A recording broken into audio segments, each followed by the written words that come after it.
حضرت زید بن عبداللہ اپنے باغ کو پانی دے رہے تھے تو کسی نے جا کے بتایا کہ حضور کا وصال ہو گیا۔ انہوں نے ایسے ہاتھ اٹھا لیے اور کہا اللہم اذہب بصری حتی لا ارا بعد حبیبی محمد احد، اے اللہ مجھے اندھا کر دے، میری آنکھوں کی بینائی اچک لے۔ یہ آنکھیں رکھی ہی اس لیے تھیں کہ تیرے محبوب کو دیکھتا تھا، اب حضور چلے گئے ہیں تو میں نے ان چراغوں کا کیا کرنا ہے۔ حضرت حسان بن ثابت نے جو اس وقت اشعار کہے، کہتے ہیں کاش کہ کوئی کالا سانپ مجھے ڈنگ مار جاتا اور میں دوسری سانس نہ لیتا۔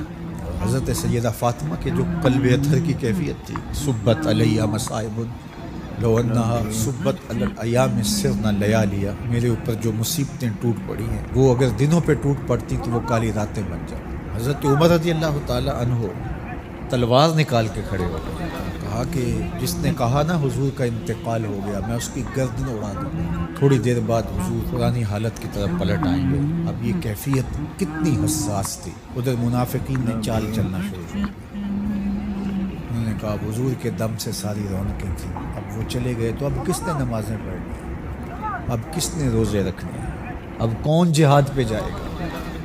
جب وہ ہی نہیں رہے تو ساری کہانی ختم ہو گئی۔ تو انہوں نے اس طرح سے چال چلنا شروع کر دیا۔ اور حضرت عمر کہتے تھے کوئی بولے تو صحیح، کتنا نازک وقت تھا۔ اس وقت میں حضرت ابو بکر آئے رضی اللہ تعالیٰ، ان کا کلیجہ تو پھٹ رہا ہوگا، لیکن یہی موقع تھا حضور کے مشن کو، حضور کی فکر کو، حضور کے دیے ہوئے نظام کو سنبھالنے کا، اور اپنے جذبات کو کس طرح کنٹرول کیا ہوگا۔ اپنے آپ کو پوری طرح سنبھال کر کے لوگوں میں آئے اور دیکھا کہ لوگ جمع ہیں اور حضرت عمر رضی اللہ تعالیٰ عنہ غصے میں تلوار لہرا رہے ہیں۔ خبردار اگر کسی نے کہا کہ حضور کا انتقال ہو گیا تو آپ ایک اونچی جگہ پہ کھڑے ہوئے لوگوں کو متوجہ کیا۔ حضرت صدیق اکبر رضی اللہ تعالیٰ عنہ کا اس وقت کا جو خطبہ ہے، اس نے اس وقت اسلام کو سنبھالا جب منافق بڑی باریک چال چل رہے تھے۔ اب حضرت ابو بکر آئے اور کھڑے ہوئے، کہا لوگوں مجھے بتاؤ تم اللہ کی عبادت کرتے تھے یا رسول اللہ کی عبادت؟ تو لوگوں نے کہا اللہ کی عبادت کرتے تھے۔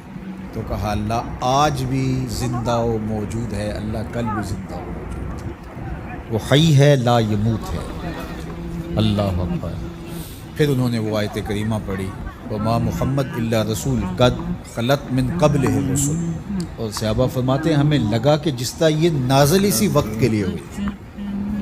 اور پھر لوگ سنبھلے، اور پھر حضرت سیدنا صدیق اکبر رضی اللہ تعالیٰ عنہ نے اس مشکل وقت دین کو سنبھالا، اور پھر حضور علیہ الصلوۃ والسلام کے مشن کے لیے کھڑے ہوئے۔ لشکر اسامہ بن زید بن حارثہ رضی اللہ تعالیٰ عنہ کو روانہ کیا جا چکا تھا، حضور نے خود روانہ کیا۔ ابھی جرف کے مقام پر ہی یہ لشکر پہنچا تھا، مدینہ المنورہ سے تھوڑا باہر نکلا تھا کہ حضور کے وصال کی خبر آئی تو یہ واپس آ گئے۔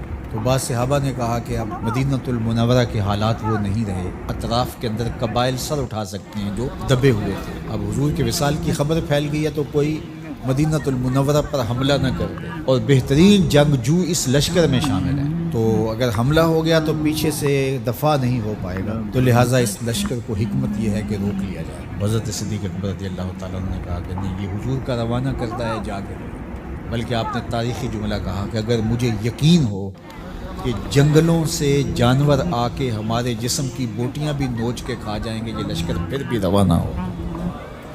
لوگوں نے حضرت عمر سے کہا کہ ضرور لشکر کو روانہ کریں، لیکن حضرت ابو بکر رضی اللہ تعالیٰ عنہ سے اتنا کہیں کہ امیر لشکر کو معزول کر کے کوئی اور قریشی سردار بزرگ اس کا امیر بنا دیا جائے۔ 9 عمر لڑکا ہے، دوسرا غلام زادہ ہے، تو بڑے بڑے قریشی سردار اور جنگجو ان کی قیادت کو قبول کرنے سے انکار نہ کر دے، تو وہ گئے اور جا کے کہا کہ بڑے بزرگوں کی یہ رائے ہے کہ آپ ضرور لشکر کو روانہ کر دیجئے، لیکن اتنا کیجئے کہ امیر لشکر کو تبدیل کر دیجئے۔ حضرت صدیق اکبر کے چہرے پر جلال آ گیا، اور آپ نے جو جملے کہے وہ اتنے سخت تھے، سقلت امک یبن خطاب، اے خطاب کے بیٹے تیری ماں تجھ کو روئے، استعملہ رسول اللہ وقد تامرنی ان اعزلہ، ان کو امیر لشکر اللہ کے رسول نے مقرر کیا ہے اور میں کون ہوتا ان کو معزول کر دوں۔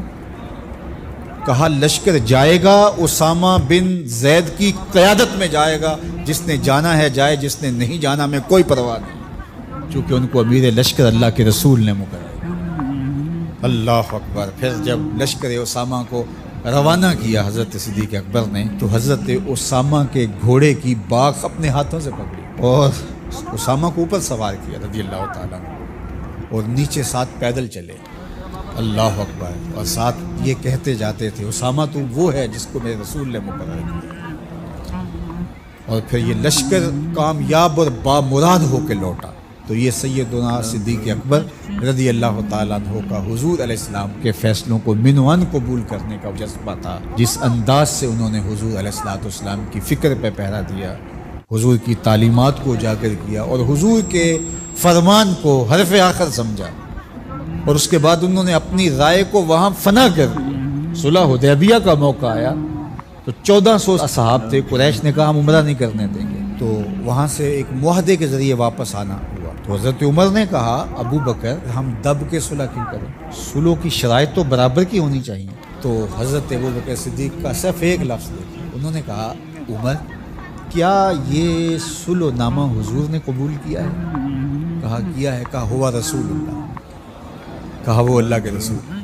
اللہ اکبر، کثرت صوم و صلات کی وجہ سے افضل نہیں ہے، بلکہ حضور کے لیے اطاعت و انقیاد، فرما برداری، اور حضور علیہ السلام کے لیے بس اپنے آپ کو قربان کر دینے کا وہ جذبہ، وہ آپ یہاں دیکھتے ہیں تو بدرجہ کمال آپ کو نظر آتا ہے۔ فرمایا کہ میں اللہ کے علاوہ اگر کسی کو خلیل بناتا تو وہ ابو بکر کو بناتا، لیکن میرا خلیل اللہ ہے۔ اللہ اکبر، امن الناس بر مولائے ما، کلیم اول سینائے ما، ہستیو کشت ملت راچو ابر، ثانی اسنینو غارو بدر و قبر۔ دیکھیے کہاں کہاں حضور کی قربت، یہ شک ہوئی تے چل مدینے، جے شک ہوئی تے آ تک لے جوڑ مزاراں دا بن یار نبی نے۔